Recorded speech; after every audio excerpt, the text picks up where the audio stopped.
Let us continue the same chapter, rectangular, parallelepiped or cuboid. अब यो and part हो हैन, सकिनु आँट्यो। एमसीक्यू अस्ति क्वेसन नम्बर 24 को 1 2 गरे जस्तो लाग्यो हैन।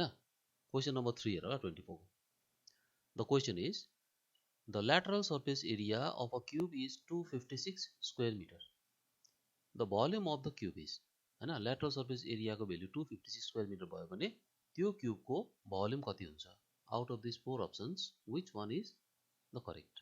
हो यसको लागि नि पहिला ल्याटरल सर्फेस एरिया बुझ, अरु त बुझिहाल्छ। ल्याटरल सर्फेस एरिया भन्नाले चाहिँ नि अपोजिट फेसेस को एरिया एक्सक्लुड गर्दा चारटा सर्फेस उफ्रिन्छ नि, हो त्यो चारटा सर्फेस को एरियालाई चाहिँ ल्याटरल सर्फेस भनिन्छ। भनेपछि यो र यो एरिया एक्सक्लुड गर्दा पनि भयो, यतापट्टिको र यतापट्टिको दुईटा एक्सक्लुड गर्दा पनि भयो, अथवा फ्रन्टको र ब्याकको दुईटा एक्सक्लुड गर्दा पनि भयो। ओके, यो दुईटा एक्सक्लुड गर्यो भने 1 2 यतापट्टि 3 ब्याकपट्टि 4 हैन, त्यसरी उफ्रिन्छ। त्यसो भए ल्याटरल सर्फेस। त्यसो भए यहाँ नि यो क्यूबको टोटल सर्फेस एरिया निकाल्दा हामीलाई साइड चाहियो।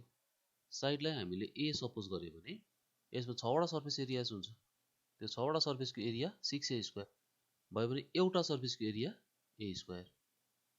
यदि एउटा सर्फेसको एरिया a स्क्वायर भयो भने ल्याटरल सर्फेस एरिया भनेको area of its 4 surfaces is equal to 4a square. अब यही 4a square all lateral surface एरियाको भ्यालु चाहिँ 256 दिएको छ क्वेशनमा। त्यसो भए a square equal to 256। If 4a square is equal to 256, then solving we get a is equal to 8. It means the length of each side of the given cube is 8 meter. हैन, अब each side को length पायो भने volume is given by a cube or side cube. Okay, and the value of a is 8, so it is 8 cube, which is equal to 512 cubic meter. This is the answer, and this answer is in option D. So option D is the correct option. Okay, but 24 MCQ part 4. The question is the ratio of volumes of two cubes is 1:27. दुईटा different cubes दिएको छ, त्यो दुईटा different cubes को volume को ratio 1:27 भयो भने ratio of total surface areas कति हुन्छ? त्यो दुईटा क्यूब को टोटल सर्फेस एरिया को रेशियो कति हुन्छ? ओके, अब यहाँ क्यूब को भोल्युम निकाल्नु परे पनि टोटल सर्फेस एरिया निकाल्नु परे भने पनि हैन, वी रिक्वायर साइड्स। सो हामी यहाँ के सपोज गर्छौं, length of each side of first cube suppose x हो भने हामी यहाँ माथि भोल्युम को रेशियो दिएको छ। सो यो साइड भएको क्यूब को भोल्युम हुन्छ x cube cubic unit. Similarly if the length of each side of second cube be y भने its volume हुन्छ y cube। अब यहाँ भोल्युम को रेशियो दिएको छ 1:27। त्यसो भए x cube is to y cube or x cube by y cube is 1/27 हैन। दुईटा टर्मको ratio x cube is to y cube लाई we can write x cube divided by y cube equal to यो 1/27 लेख्नु पायो, यो बुझ्यो हो। अब x cube by y cube लाई x by y whole cube लेख्नु पायो इक्वल टु 1/27 भनेको 1/3 को होल क्यूब, बिकज 1 को क्यूब 1 नै भइहाल्यो, 3 को क्यूब इट इज 27। यो बुझ्यो हैन। अब यहाँबाट taking cube root on both sides गर्यो भने we get x divided by y equal to 1 divided by 3। Basically हामी यहाँ के पायो, this is the ratio of sides of two different cubes. Okay, अब रेशियो अफ साइड्सबाट नि यसलाई हामीले स्क्वायरिङ बोथ साइड गर्यो भने we get x by y whole square which is equal to x square divided by y square equal to 1/3 whole square which is equal to 1/9। अब यहाँ x square is to y square भनेको दुईटा cube को sides को square को ratio पाए नि। यो रेशियोमा दुईटा टर्म, एउटा एन्टिसिडेन्ट फर्स्ट टर्म र कन्सिक्वेन्ट सेकेन्ड टर्म हैन। यो एन्टिसिडेन्ट र कन्सिक्वेन्टमा लाई हामीले इक्वल नम्बरले मल्टिप्लाई गर्नु पाउँछ। ओके, इक्वल नम्बरले डिभाइड गर्नु पनि पायो, ओके, तर equal or unequal number add गर्नु पाएन र सबट्र्याक्ट गर्नु पनि पाएन, ओके। किनभने नि यहाँ इक्वल नम्बरले मल्टिप्लाई गर्यो भने त्यो मल्टिप्लाई गरेको नम्बर त रेसियोमा काट्नु पाउँछ नि, हैन। यो रेसियोमा काट्दाखेरि के हुन्छ, यो रेसियोलाई फरक पार्दैन। डिभाइड गर्दा पनि इक्वल नम्बर डिभाइड गर्यो भने डिभाइड गरेको इक्वल नम्बर त काटिन्छ, भनेपछि त्यसले पनि रेसियोलाई फरक पारेन, ओके। अब यसमा चाहिँ हामीले के गर्छौँ, x square is to y स्क्वायरलाई नि if we multiply by 6 on its both terms, x स्क्वायरलाई पनि 6 ले र वाई स्क्वायरलाई पनि 6 ले मल्टिप्लाई गर्यो भने यो 6x स्क्वायर भनेको के भयो त्यसो भए, total surface area of that cube whose length of each side is x। यो एउटा क्युबको टोटल सर्फेस एरिया भयो। सिमिलरली यो अर्को क्युबको टोटल सर्फेस एरिया भयो र यही दुईटा टोटल सर्फेस एरियाको रेसियो चाहिँ हामीलाई माग्दैछ नि, okay. Then ratio of the total surface area is equal to 6x square is to 6y square, यो बुझ्यो होला अब, हैन। अब since x square is to y square is equal to 1 is to 9, त्यसो भए 6x square is to 6y square is equal to 6 into 1 is to 6 is to 9, यो बुझ्यो। सो यहाँबाट 6 क्यान्सल गर्यो भने we are left with 1 is to 9 and 1 is to 9 is the correct answer, okay. This answer is in option C, so option C is correct, okay.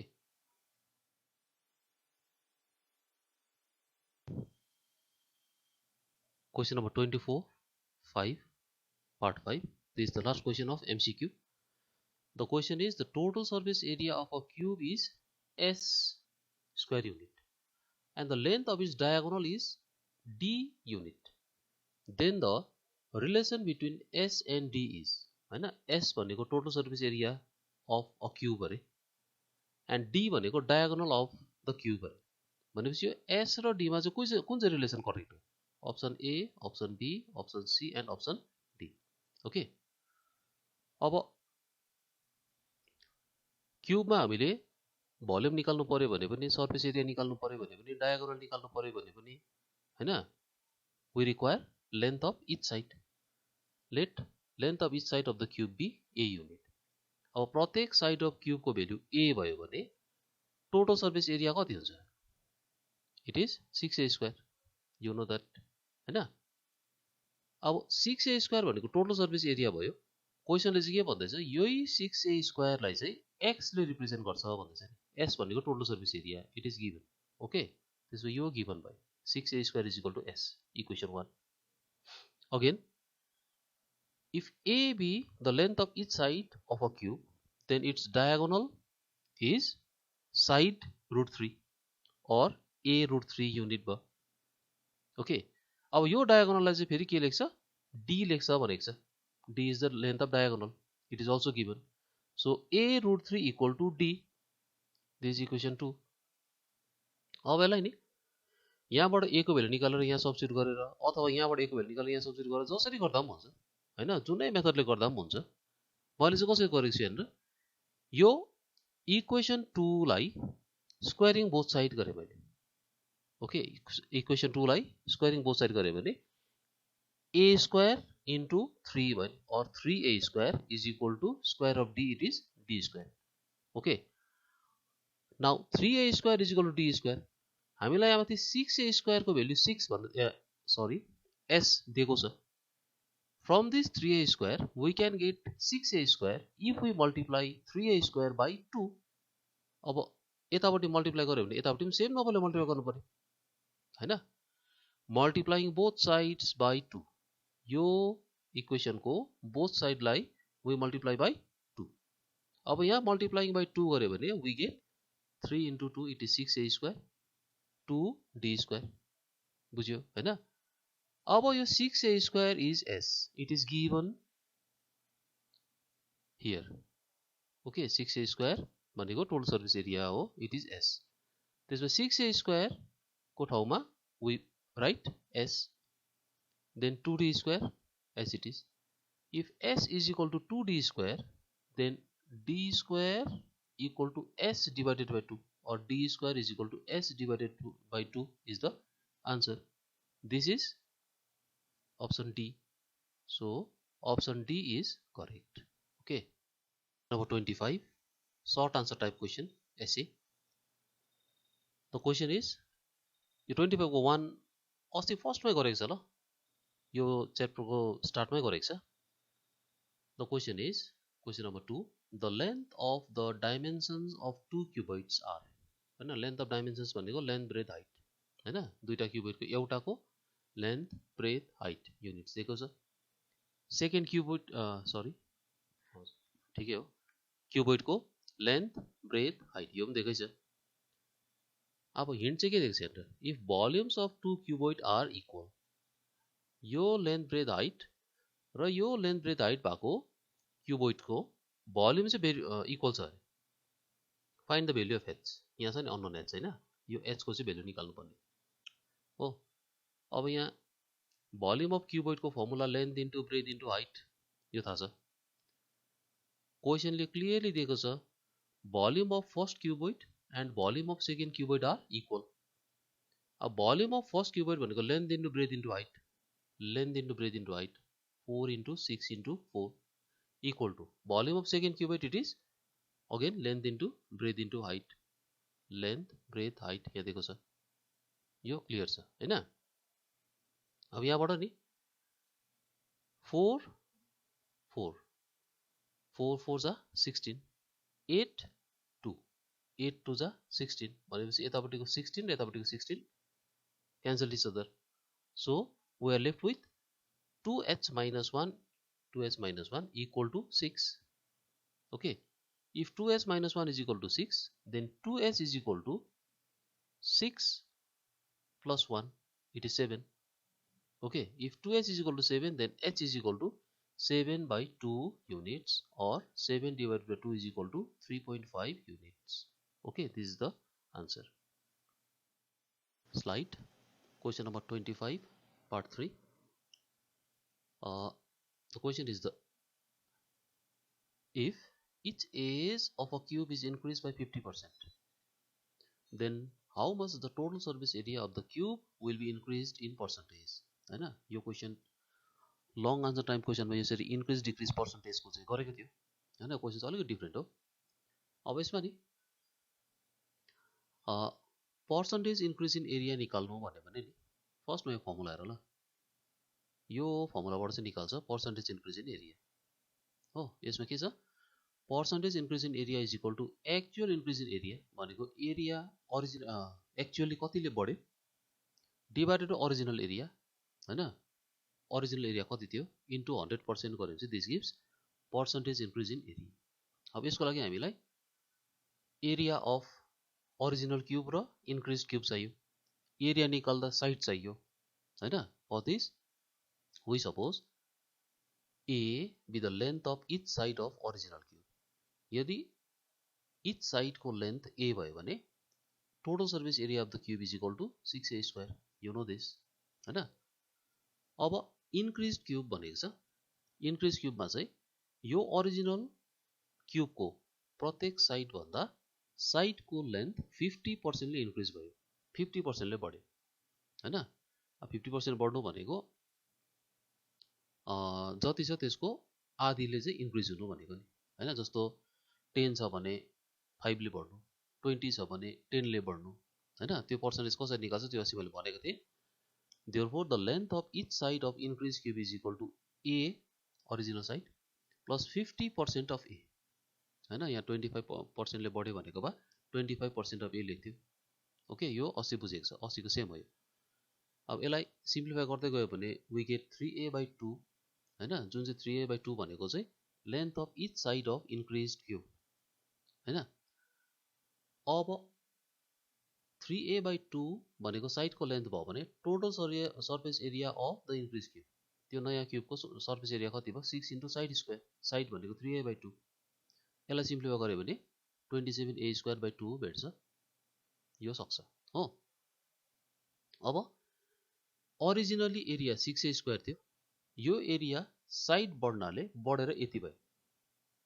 So increase in area is equal to यो अहिले बढेर कति भयो, पहिला बढ्नुभन्दा अघि कति थियो, यो माइनस यो माइनस यो गऱ्यो भने we get 15a square by 2 square unit, this is the increase in area, यतिले बढ्यो। अब percentage increase in area actual increase in area कतिले बढ्यो 15a² 2 ले बढ्यो 15a² 2 divided by original area 6a² त्यो त यहाँ सही 6a² इन्टु 100%। अब यसलाई तिमीले सिम्प्लिफाई गर्यो भने you get 125%। This is the answer. भनेको चाहिँ एरिया 125% ले इन्क्रिज भएछ। ओके, क्वेसन नम्बर 25 को 3 यो त प्रिभियस क्लिपमा गरेको थिएँ नि, त्यो क्वेसनलाई यसरी गर्दा पनि भयो ल। Same question, if each edge of a cube is increase by 50% हैन, then how much the total surface area of the cube will be increase in percentage.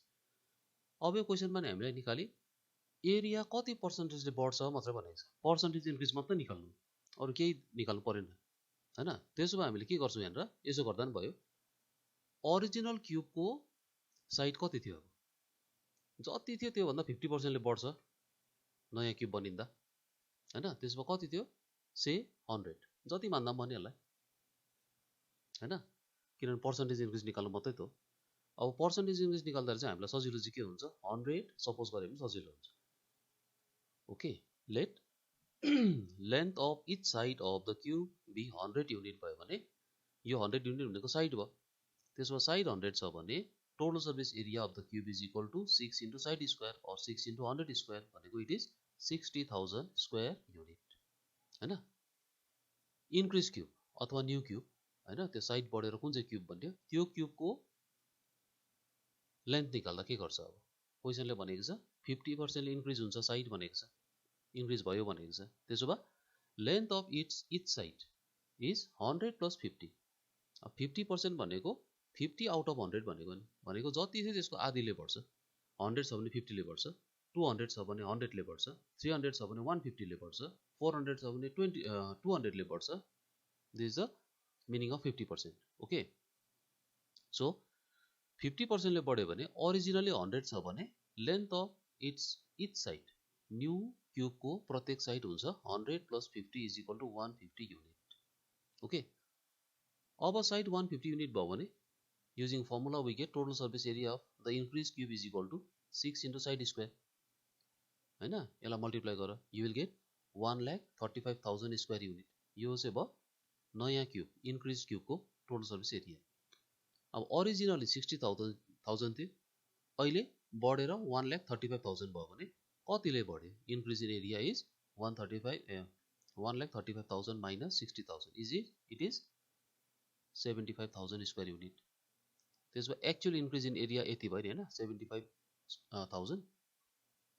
So percentage increase in area is equal to actual increase in area by original area into 100% गर्दा actual increase is 75,000, original area was 60,000।